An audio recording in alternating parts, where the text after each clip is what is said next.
Hey Reddit, when did your something's not right here gut feeling ever save you? My mom dropped my 3-year-old brother off at daycare before she had to work in the morning. When she got to work she had this terrible feeling something was wrong with him.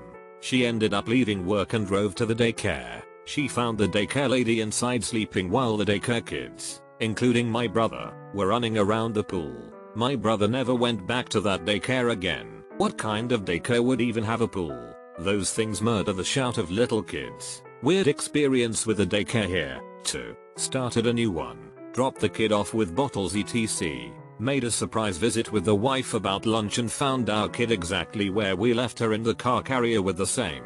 Now curdled, bottle and a full diaper. Took the kid and left. Never went back.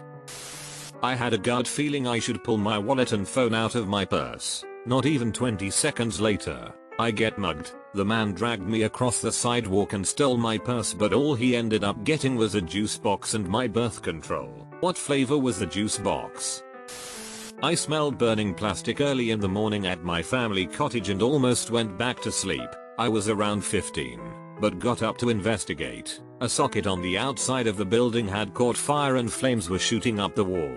The rest of my family was still sleeping and there wasn't enough smoke for the alarms to go off. I ran and got the fire extinguisher, got my dad up, and put it in his hands and pointed him towards the fire. Stopped it and called the fire department. It's for stories like this why I always get up when I smell something burning. I get really stressed out about it. 2 summers ago I woke up to the smell of fire and found out that a neighbor was burning leaves in his backyard and it had gone out of control. So scary. Forgot one. About 10 years ago. Working security at a site about 50 miles from home. Got off shift at midnight and didn't bother to change out of uniform because I was only going to stop for gas. 2 stations in the town I was working in were open after midnight, but it slipped my mind as I drove past the first one, pulled into the other, same brand, same gas price, same sort of dump entirely, and just didn't like something about it. Nobody else around but Clark that I could see. But I decided to go back to the other one. Topped off and headed back out of town. I get close to that station again. 3 city cop cars, 2 deputies and a state trooper are outside blocking the road with guns drawn. Turns out a city cop walked in on a robbery. Dude put a bullet in his vest, and the store owner knocked the robber out cold with a bat before the cop could recover enough to get his gun out. That would have been me, in a uniform with a nice shiny badge, but no body armor. Wow. In all earnestness, you actually dodged a bullet on that one.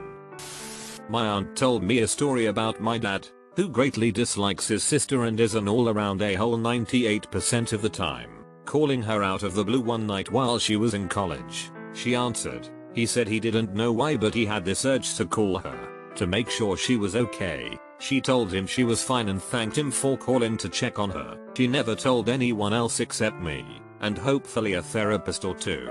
But she was holding the bottle of pills she was planning to commit suicide with right when he called her. 20 some years later and she's very happy with her decision to live.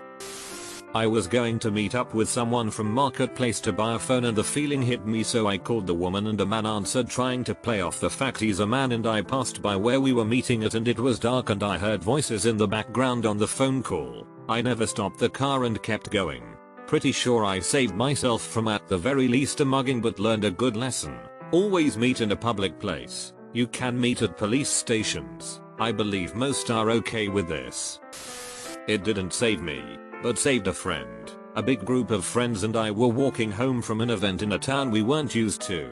It was night, and hardly anyone was around, empty streets and all that. We were walking down a sidewalk that had high fences next to it, so when you turned a corner, whatever was around it was out of sight. One of the girls fell behind, distracted by her phone, I think, and I noticed, so I started drifting behind as well to become a sort of midway point between her and the group. Soon, we were nearing where we were staying, and our group rounded a corner, then started making their way into the yard where our living quarters were. I saw a car drive past us, then turned the corner down the street the girl was still on. As soon as I saw it, I suddenly got this suspicious, awful feeling, so I stopped and went back to the corner to keep an eye on the friend. The car drove past her, stopped, did a complete U-turn, and slowly started creeping up behind alongside her. She was still on her phone and wasn't noticing a thing. I stepped out from behind the corner and started walking towards her. The car sped off quickly as soon as the driver saw me. It scares me that someone could have grabbed her and none of us would have seen a thing. It would have just been one of those cliche movie moments where you turn around and realize a member of the group is missing. To compound that potential tragedy, she'd just gotten engaged a few weeks prior. I think the fact that we had worked with some safe houses in the area that discussed human trafficking probably aided in me being on high alert, and the area we were in was known for that sort of thing. Not mine, but my dad's. I was downstairs helping him with some woodworking when I was 10 or 11. He went to run a 2x4 through the table saw when he noticed I was at his elbow rather than behind him. He stopped and told me to never stand behind a board when it's going through the saw in case it gets thrown. I thought he was being overly cautious and I didn't have as good of a view from behind him. But whatever. I got behind him. He flipped on the saw and ran the board through. He only got 1 stroke 3 of the way through, though, when the blade hit a knot and flung the 2x4 hard enough to crash against the wall 10 feet behind. If I hadn't moved it would have hit me square in the chest and could have killed me. My former boss had a board kick out and hit him in the chest or stomach in his late 60s. They did an MRI, or CAT scan, I never remember the correct terminology, to check for internal bleeding. No injury found but they found 11 aneurysms in his chest, stomach and legs. He had surgery quickly after to repair the worst and then multiple surgeries to repair the rest over the 8 years we worked together. An accident literally saved his life. In 2004, on Boxing Day, not me but my mother, family trip including all cousins and extended family on my dad's side to visit the coastal south of Sri Lanka on vacation. About 20 people in all. Well planned trip. Last moment my mother didn't want to go. No reason at all. None of us could get her to explain why but she refused to go. So we went inland on a different trip to see some other relatives. Around midday, the entire extended family now on both sides were sitting shocked in front of the television watching the very same hotel we booked being washed away live by the tsunami. To date, she still can't explain what she felt. I went to hospital with shortness of breath and my heart racing. They did a chest x-ray, blood test for blood clots, ECG and a few other tests but all came back normal. After observing me overnight everything still looked good. Oxygen saturation was perfect. My heart rate was still a bit elevated but nothing too crazy, and it seemed that it was likely leftover symptoms from a bad virus that I'd had a week or so earlier. The ER doctor asks me how I would feel if they sent me home and I just had a bad feeling about it all. I told him as such and that I had no real basis for it except that I just felt off about it. He said fair enough. Let's try one more test and if that comes back negative then we'll send you up to general medicine and see if they can track something down.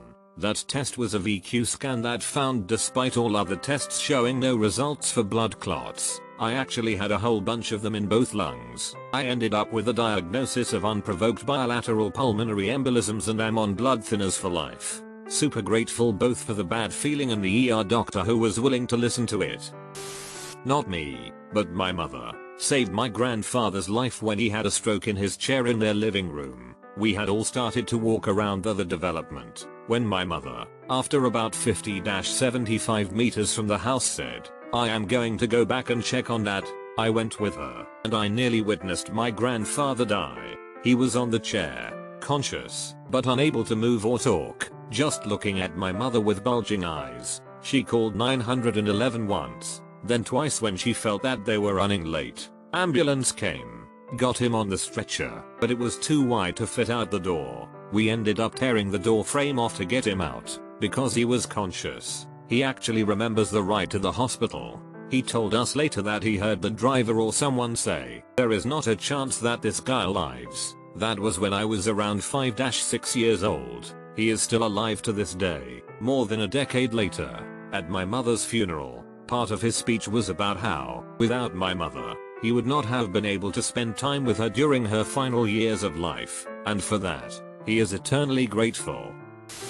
My dad had to go to court to settle a way overdue payment for the place he worked at. He was going to take me with him so I can be more exposed to the adult world so to speak. However that meant he would have to leave the office back door unlocked so the rest of the staff could clock in. He suddenly didn't feel right about it and decided to have me man the office instead. He got T-boned outside the courthouse on the passenger side of the car that day. The car was totaled and I would have gotten severely hurt if I was there. I was 15 years old and my mom dropped me off at McDonald's to get breakfast while she went across the street to get Starbucks. It was a shopping mall in suburbia and we were on the way to pick up a new kitten a few hours away. Instead of walking the 100 yards to my mom, I sat outside waiting for her to pick me up. Teenagers, I guess. As I'm standing there, a guy in an old station wagon with 2 kids in the back starts talking to me. He asks me where I'm going and I say whatever town it was. He says he's going there too with his kids and asks if I want to come. I tell him no, that my mom is across the street, and he comes closer. My gut is saying something is off, so I see a random woman walk out of Starbucks and I point to her and say that's my mom right there. He freaked out and left really quick. I still remember those 2 kids in the backseat. They looked so off. I wonder to this day if they are okay. I was falling asleep in the car. My friend was driving. All of a sudden he stops talking and I think to myself, WTF? Something's not right. I open my eyes and turn over. Dude was having a seizure. His legs were stiff and his foot was on the gas. We were going downhill towards a busy intersection. We had the red. So I slammed the car in park and pulled the keys out. Car starts rattling, making a weird noise, but it gained so much momentum it was still rolling down. So I grabbed the steering wheel and veered us off the road into the side of an abandoned building. I opened his door and climbed over him. I was able to get him out and turn him on his side. The police officer that showed up was like, you couldn't have done this in a safer fashion. I just said sorry, but inside I was like, F you.